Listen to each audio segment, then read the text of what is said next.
aí, gente, tudo bom com vocês? O vídeo de hoje traz uma listinha com 10 perguntas que eu considero como perguntas, assim, essenciais, básicas, de serem feitas para o fornecedor do buffet do seu casamento. Eu formulei essas 10 perguntinhas depois que eu visitei alguns fornecedores e falei assim, nossa, esqueci de perguntar tal coisa. Gente, não podemos esquecer. Aí eu falei assim, não, eu preciso levar para as meninas lá do blog essa listinha, porque eu tenho certeza que ela vai ajudar muito vocês na hora de conversar com o fornecedor e vai evitar transtornos futuros, caso você venha a fechar o contrato, mas no contrato não tenha esse tipo de observação e você também não tenha falado nada na reunião. Então vem comigo, vamos conferir quais são as 10 dicas, das 10 perguntas, na verdade. A primeira pergunta é, o que esse valor inclui? Por exemplo, vamos supor um valor fictício, né? R$50 por pessoa. O fornecedor do buffet, tem alguns fornecedores de buffet que já providenciam material de louça e também a parte de toalha. Então vale você ver o que está incluso nesse valor de R$50 por pessoa, além da comida e da bebida. Eu acho que essa é a pergunta básica que você tem que fazer para o fornecedor de buffet. A segunda pergunta é, esse valor é referente a quantas horas de prestação de serviço? Tem buffet, o máximo são 4 horas, aí a partir disso é hora adicional. Tem buffet que trabalha com 5 horas e tem buffet que trabalha com 6 horas. É muito importante que vocês conversem e vejam se o valor que o fornecedor está passando para vocês é o valor correspondente ao tanto de horas que a sua festa vai durar. Porque depois a gente, não quer ter surpresa. É tanto a mais por convidado por hora adicional. A terceira pergunta é muito importante, porque, gente, tem muita gente que tem os priminhos pequenininhos, tem gente que tem bebê na família, então a terceira pergunta é, criança paga?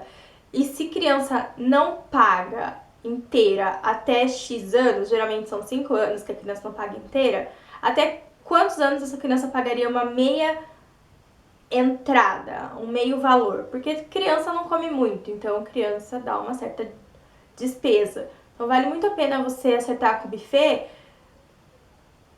criança paga, criança não paga, até quantos anos paga, até quantos anos não paga. Então vale a pena perguntar isso. E a quarta pergunta também, falando sobre idade e pagamento, é idoso paga?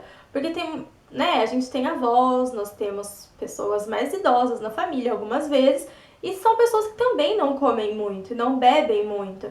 Tudo bem, o serviço do buffet não é apenas comida e bebida. Calma, fornecedores, não me matem, eu sei que tem toda uma estrutura por trás. Mas da mesma forma que às vezes muitas crianças não pagam, ou pagam meia, a gente também pode ver isso a respeito dos idosos. Eles pagam metade a partir de 60, 65 anos ou não. Como que funciona, como que o buffet ele lida com esse tipo de convidado? A quinta pergunta, ela é muito polêmica e muitos fornecedores de buffet enrolam um pouco para responder. Mas, não tô aqui falando mais de nenhum fornecedor de buffet, gente. Pelo amor de Deus, Se você é fornecedor também nesse vídeo, não queira me odiar. Eu só tô dando dica para as noivinhas. Mas, vamos lá. Todos os fornecedores que a gente contratar para o nosso casamento são seres humanos, sentem fome, sentem sede e precisam se alimentar.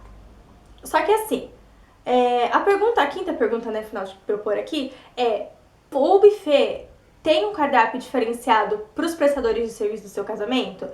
Porque assim, a gente tem fotógrafo, a gente tem cerimonialista, a gente tem muitas vezes o pessoal do filme, todo o pessoal fornecedor que vai estar durante a sua festa e antes também nos preparativos, vai estar trabalhando nos bastidores. Esse pessoal precisa se alimentar. Só que assim, eles não vão se alimentar como um convidado, mas eles também não vão deixar de se alimentar. Então assim, tem que ter um equilíbrio. E o buffet, como que ele lida com esse tipo de alimentação? Uma vez eu fiz um curso de cerimonial e a pessoa falou assim, o fornecedor do casamento, ele tá trabalhando, mas ele precisa se alimentar. Então o buffet, ele precisa providenciar um tipo de refeição para esse pessoal que os noivos ou já estão pagando no valor dos convidados. Por exemplo, seu contrato de buffet já providencia a alimentação de 10 outros prestadores de serviço. Além de 10, quanto que você teria que pagar a mais por prestador de serviço? Se a gente entrar naquela questão de se for R$50 por convidado, esses R$50, eles englobam muita coisa.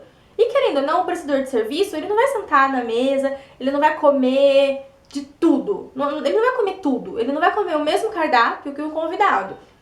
mas ele precisa se alimentar. Então, assim, de verdade, gente, batam na tecla, porque tem muito prestador de serviço que coloca como obrigação dos noivos a alimentação.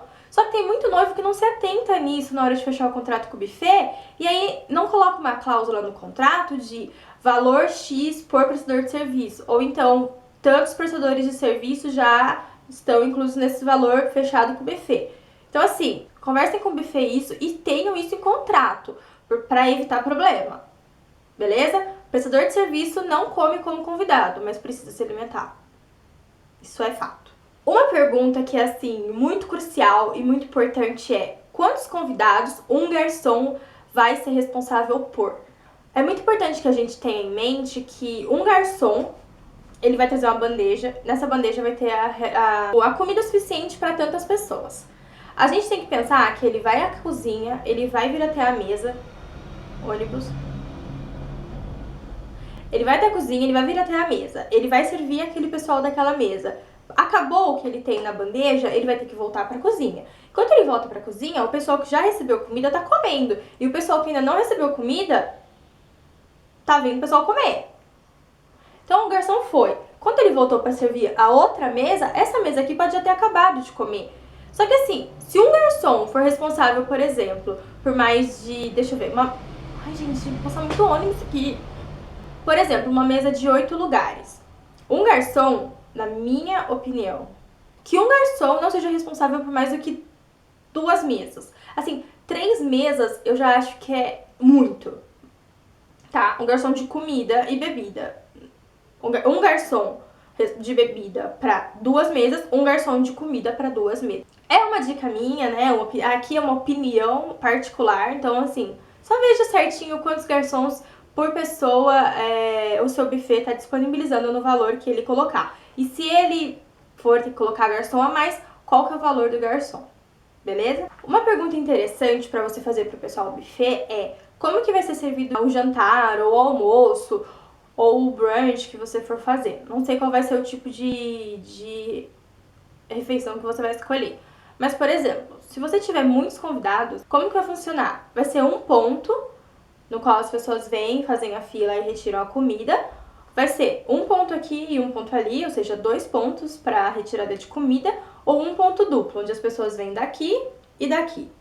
É muito legal você ver isso com o buffet, porque isso melhora a logística do local onde você vai fazer sua festa, e isso melhora também a questão dos convidados, para evitar aquela fila gigante de gente segurando o prato na mão. Então vejam isso com o fornecedor do buffet. Gente, essa pergunta é assim: como que o buffet procede em caso de material quebrado ou furtado?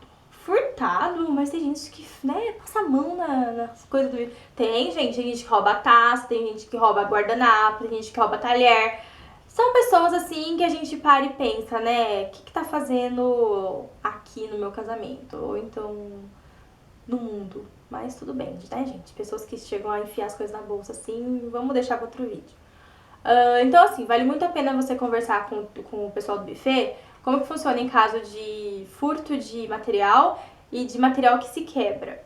Uma pergunta que eu nem sei como que eu vou colocar ela, vou escrever, mas é assim: sobrou, pode levar? Eu não cheguei a perguntar isso pra nenhum fornecedor de buffet, mas eu vi algumas pessoas na internet que falaram a respeito de sobrou coxinha, sobrou massa, sobrou carne. Os noivos, os pais dos noivos, no caso, né? Porque os noivos vão pra lua de mel. Mas, pessoal, essa comida que sobrou, a gente pode trazer embora? Como que funciona, entendeu? Então, veja isso com o buffet direitinho, beleza? E a 10ª pergunta é: se você fechar o contrato naquele valor de R$50 que a gente tá usando para 200 pessoas, e mais pra frente, chegando, sei lá, 2 meses do casamento, você precisar aumentar 25, 30 pessoas desse total, como que vai funcionar? O valor vai se manter nos R$50 ou vai ter reajuste? É muito legal a gente alinhar isso direitinho com o buffet pra gente não ter surpresas lá na frente também quando for precisar aumentar o número de convidados. Gente, eu espero que vocês tenham gostado do vídeo. Se inscrevam no canal, compartilhem o vídeo nas redes sociais, nos grupos de noiva, porque é muito legal quando a gente vê que vocês estão assistindo e gostando e compartilhando o vídeo. Entrem lá no blog, pesquisasdenoiva.com.br, e continuem acompanhando o blog, viu? A gente se vê no próximo vídeo. Tchau, tchau!